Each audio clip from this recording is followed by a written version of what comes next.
Vamos continuar a nossa segunda mensagem sobre o dossiê. Agora, esse dossiê é diferente.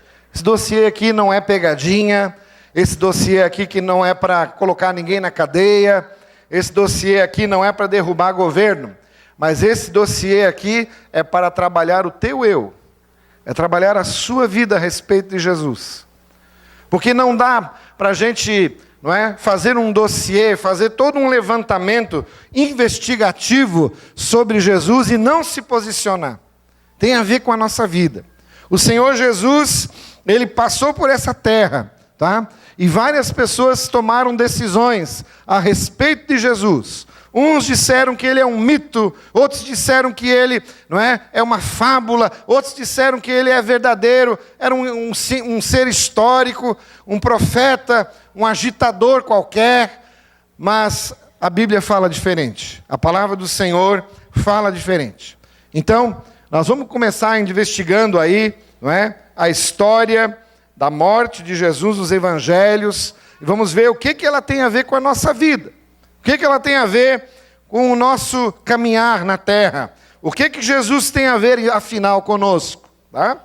Vamos lá. Os evangelhos, será que são confiáveis? Na semana passada nós vimos que a literatura mundial, a clássica principalmente, tem poucas cópias. Vocês viram lá a Ilíada, vocês viram lá alguns outros manuscritos, que tinham poucas cópias. E o Evangelho, mais de 24 mil cópias. É isso, pastor Felipe? 24 mil cópias. Ou seja, num período de 130 anos, as cópias estavam iguais aos originais. Então, uma fidelidade a toda a prova.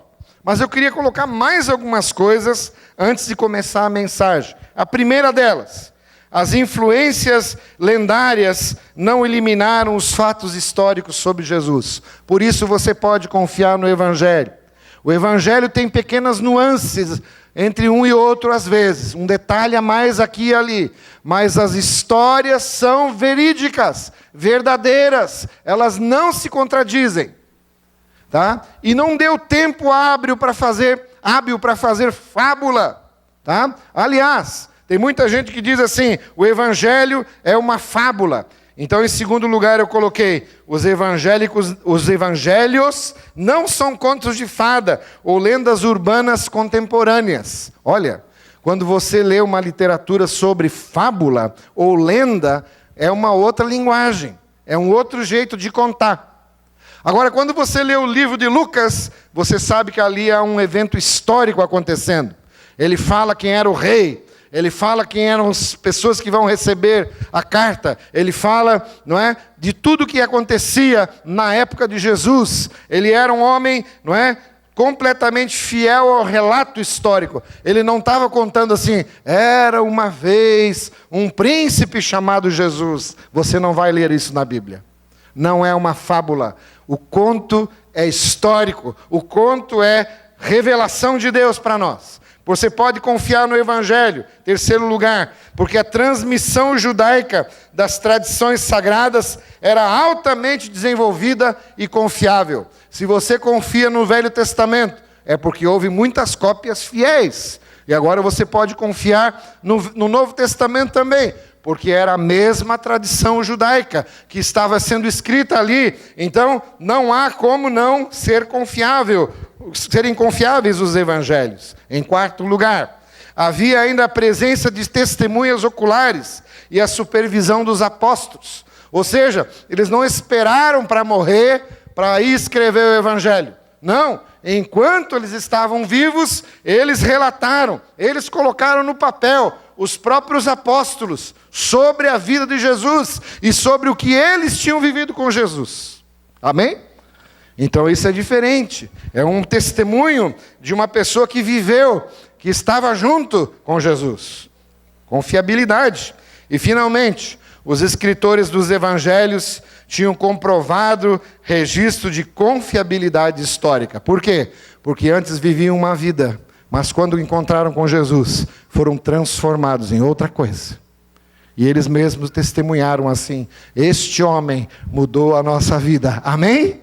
Jesus mudou a nossa vida. E eles colocaram isso no papel. Então vamos lá, vamos trabalhar um pouco agora. A pergunta de hoje é, pode colocar na tela.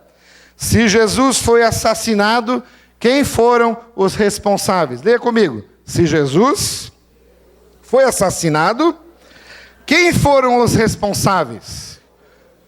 Uma boa pergunta. Quem é que assassinou Jesus, afinal? Tá? Na próxima tela você vai ver algumas pessoas possíveis, não é? E nós vamos investigar e colocar um fichário, fazer um fichário dessa turma, tá? A Bíblia diz o seguinte: Judas entregou Jesus aos sacerdotes judeus, e eles o entregaram a Pilatos, e ele o entregou aos soldados, e eles o crucificaram. Qual deles foi responsável pela morte de Jesus? Tá? Leia de novo. Judas entregou Jesus aos sacerdotes judeus, e eles o entregaram a Pilatos, e ele o entregou aos soldados, e estes o crucificaram. Quem era o responsável? Foram todos eles? Alguns deles? Todos nós? Vamos começar com os soldados romanos. Os soldados romanos foram aqueles que levaram a sentença a cabo. Pegaram Jesus, cuspiram nele, bateram nele, não é? De uma maneira cruel, bárbara, assassina até, com violência tremenda. E a palavra de Deus diz que ao olharmos para Jesus, lá em Isaías, nós víamos nele alguém que a gente não gostava. Ele não era bonito, ele não era aprazível de se olhar. Jesus foi realmente desfigurado pelos soldados romanos. Certamente foram os soldados romanos, então, os responsáveis pela morte de Jesus. Eu acho que esse dossiê poderia condená-los. Mas o versículo bíblico que nós vamos mostrar para você em Lucas, capítulo 23, 34, diz o seguinte: Jesus pendurado na cruz, depois de ter levado aqueles pregos, não é, de 15 centímetros nos seus pulsos, ou nas suas mãos, e nos seus pés, olhando para tudo aquilo, a comoção geral ali das mulheres que estavam com ele, ele olhou para aqueles soldados e disse assim: Pai, perdoa-lhes, porque eles não sabem o que fazem. Eles não sabiam o que estavam fazendo. Um deles, apenas um deles, olhou para ele e disse: Este é verdadeiramente o Filho de Deus. Esse confessou Jesus naquele momento, ali aos pés da cruz, e foi salvo. Mas os demais estavam apenas obedecendo cegamente às ordens dos seus superiores.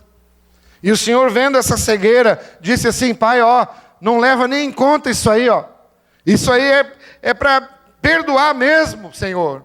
Por favor, não são eles os responsáveis finais, últimos, pela minha morte. Não imputa-lhes esse pecado. Não coloca sobre eles, não coloca no dossiê deles esse pecado. Eles estão aqui por causa de um propósito maior. Senhor, perdoa. Perdoa os soldados. Perdoa esses que executam as ordens. Vamos ver então o próximo slide aí. Quem sabe então foi Pôncio Pilatos. Esse homem que, querendo agradar a multidão, querendo agradar Herodes, querendo agradar o governo romano, se coloca ali como um juiz, se coloca então nessa postura de um homem que está acima do bem e do mal, e a Bíblia diz que ele lava as mãos a respeito de Jesus, mesmo sabendo ser ele um inocente. Diz a palavra do Senhor que ele lava as mãos diante do povo e diz: estou livre do sangue deste homem. Esse inocente, eu quero dizer para vocês que estou livre. Agora a responsabilidade é de vocês. E a Bíblia diz que o povo respondeu o seguinte: que o sangue dele caia sobre nós e os nossos filhos. Quem sabe foi Pôncio Pilatos. Quem sabe foi este homem que realmente, por causa da sua covardia, da sua pusilanimidade, não é? Aquela coisa de não saber exatamente o que fazer, condenou um inocente. Não, Jesus também certamente perdoou Pôncio Pilatos, porque ele não o acusou. Em nenhum momento você vê Jesus acusando ele. Você vê Jesus com pena de Pôncio Pilatos. A sua mulher tinha sonhado até anteriormente, né? Na noite anterior, a condenação, dizendo, não mexa com este homem, livre-se deste homem, este homem é um inocente, não faça mal a ele. Não é? Jesus, então, não o condena, mas o povo chama para si mesmo essa condenação, o sangue dele caia sobre nós e os nossos filhos. E vocês sabem que no ano 70, Jerusalém foi subjugada pelos romanos, né? Quando Antíoco Epifânio entrou no templo e ali fez sacrifícios de animais e de pessoas, porque os judeus haviam se rebelado contra o Império Romano e foi um massacre. E muitos desses que pediram que o sangue de Jesus caísse sobre as suas cabeças estavam lá sendo também, recebendo também o massacre. Infelizmente, cuidado com o que você ora, porque pode acontecer contigo. Que o sangue dele caia sobre a nossa cabeça, pediam eles. E foi o que aconteceu com muitos deles. Seria Pôncio Pilatos? Possivelmente não, Jesus não o condenou. O próximo slide fala dos líderes religiosos judeus. E você vê o ódio que estava sendo nutrido no coração da maioria deles, ou pelo menos dos principais, do sumo sacerdote, né? E dos seus auxiliares. Você vê o sinédrio todo conspirando contra Jesus, dando dinheiro, não é, para Judas, tentando comprar cabeças e corações, fazendo com que houvesse realmente essa condenação comprada. Foi uma condenação comprada. Foi uma condenação feita realmente com conspiração. Tudo conspirou. Eles conspiraram para que Jesus fosse morto na cruz. Os líderes judeus. Possivelmente eles eram realmente aqueles que deveriam ser os responsáveis pela morte de Jesus. O dossiê deles era muito grande, não é? Os condenava sim. E o próprio Jesus diz, lá em João capítulo 19, o verso 11, diz assim, quem me entregou a ti, aqueles que me entregaram a ti, maior pecado tem. Ou seja, Jesus estava falando dessa turma. Jesus não amava os líderes religiosos.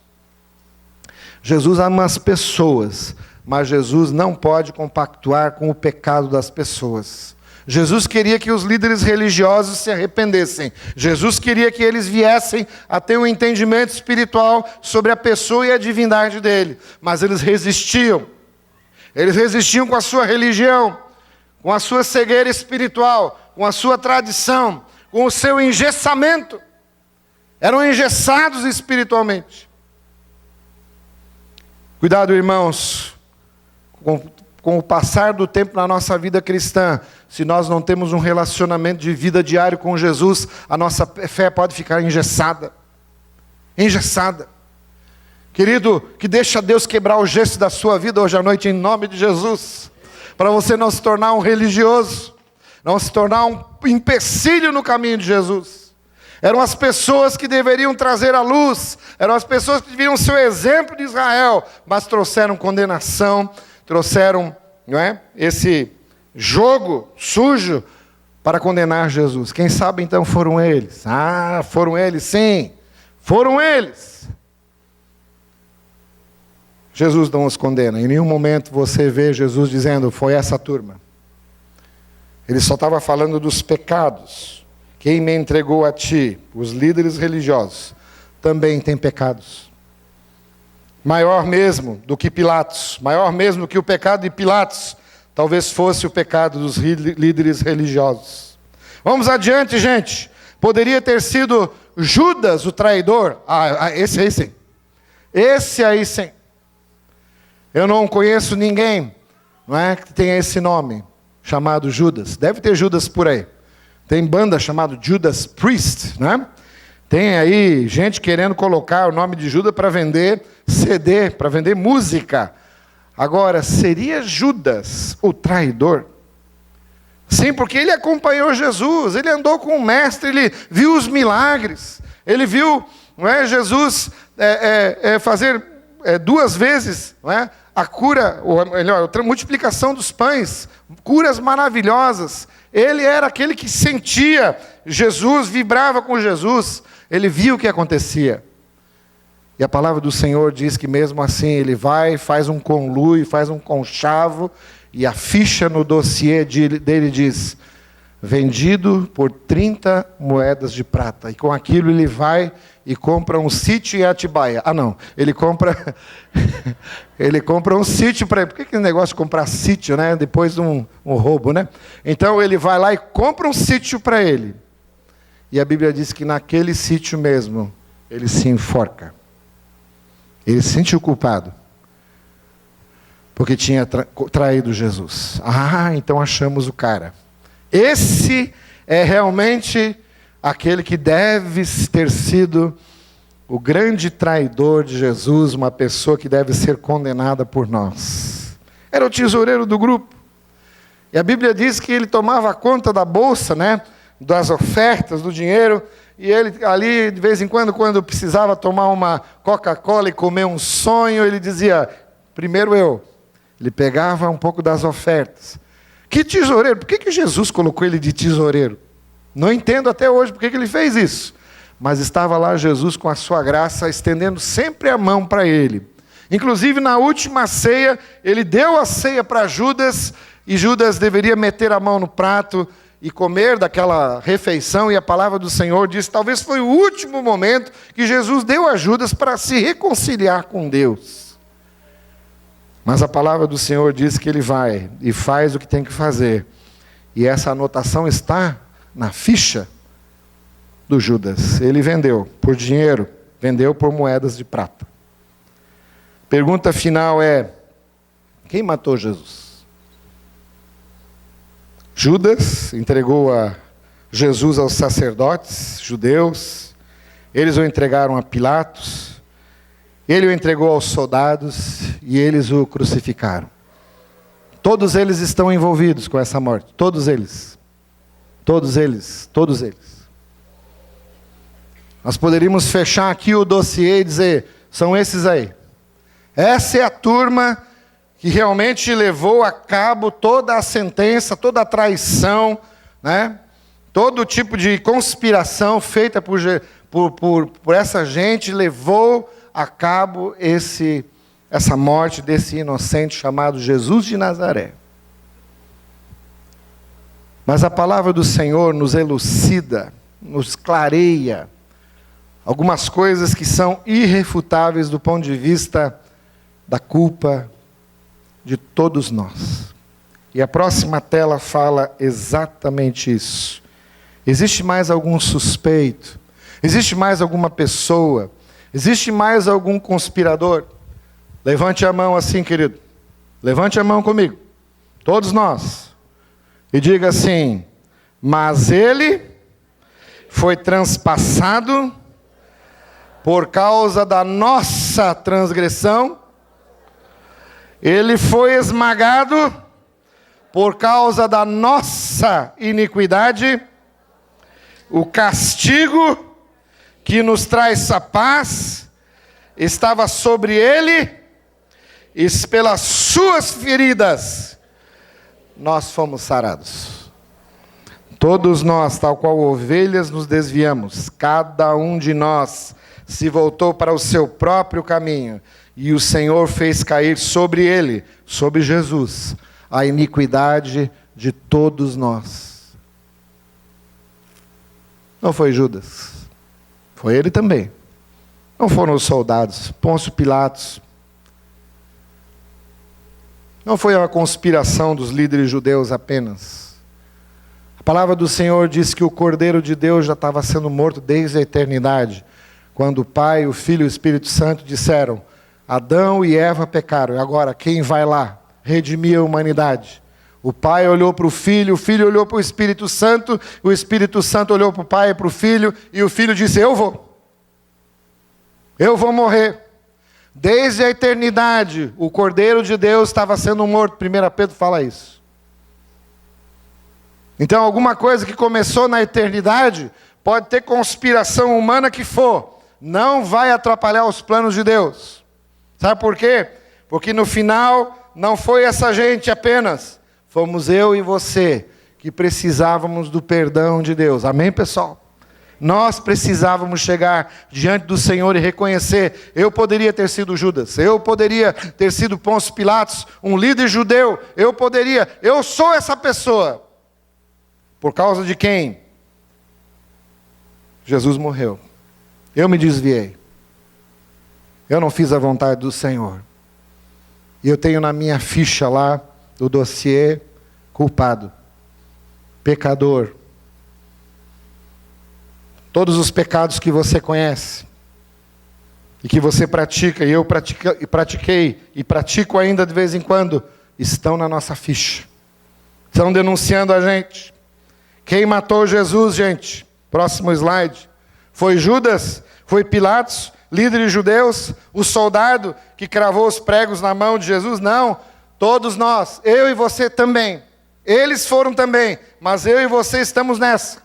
A Bíblia não deixa nenhum vestígio, não deixa nenhum de nós de fora dessa condenação, porque ele tinha que morrer por mim e por você. Porque sem a morte de Jesus por mim e por você, não haveria justificação pela fé. Não haveria salvação. Então nós todos juntos, os nossos pecados, desde Adão, matamos Jesus na cruz. Ai, pastor, mas isso é demais. Eu não estava lá, eu não cravei, eu não peguei 30 moedas, eu não comprei sítio. Mas a Bíblia diz que os nossos pecados levaram Jesus à cruz. E quanto mais cedo a gente reconhece isso, nós podemos ser libertos, salvos, abençoados, livres da culpa. Porque Jesus morreu. Na realidade, eu quero trazer uma boa notícia para todos vocês, para que a gente não fique dizendo: ah, mas fomos todos nós juntos aqui que fizemos isso. Na verdade, existe uma verdade por trás de tudo isso, como eu já aventei antes, como já falei antes. O Cordeiro de Deus foi morto na eternidade.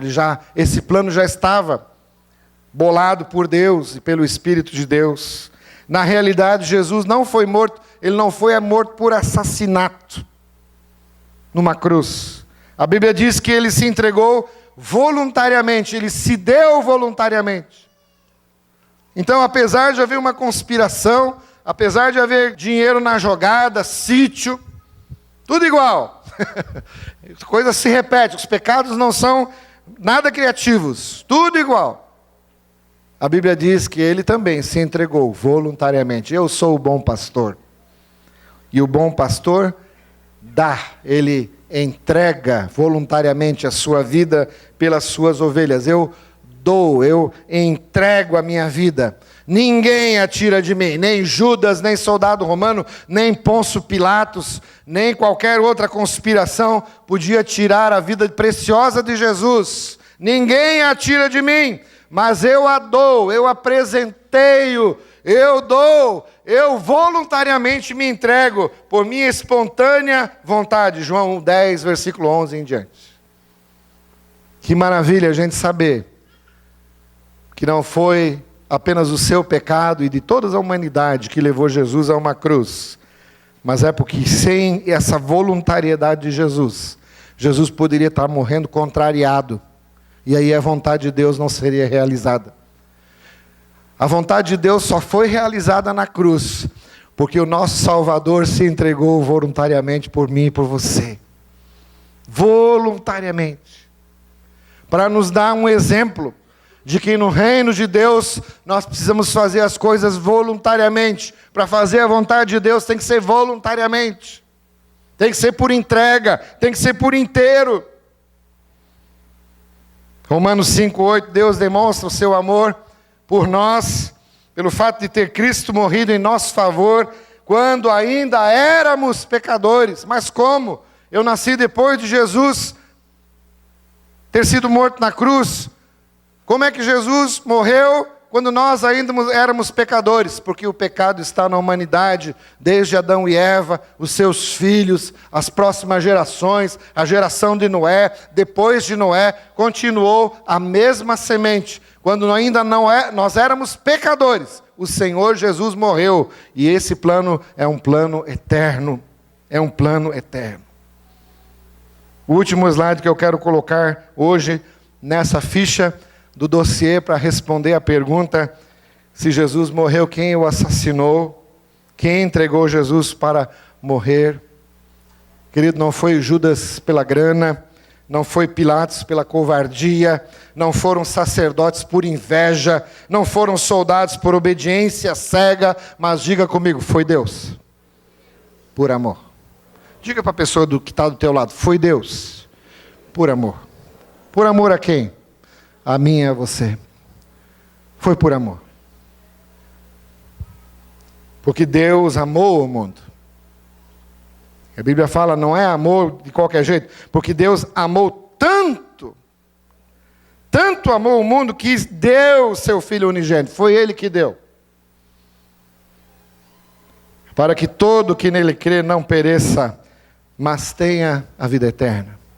É o versículo mais conhecido, é o resumo do Evangelho, é o pequeno Evangelho, é o poder de Deus, é o amor de Deus, resumido em João 3,16. Você não precisa apenas conhecer este versículo de cor, você tem que amar esse Deus que te deu, Jesus, porque Ele amou você, tanto assim.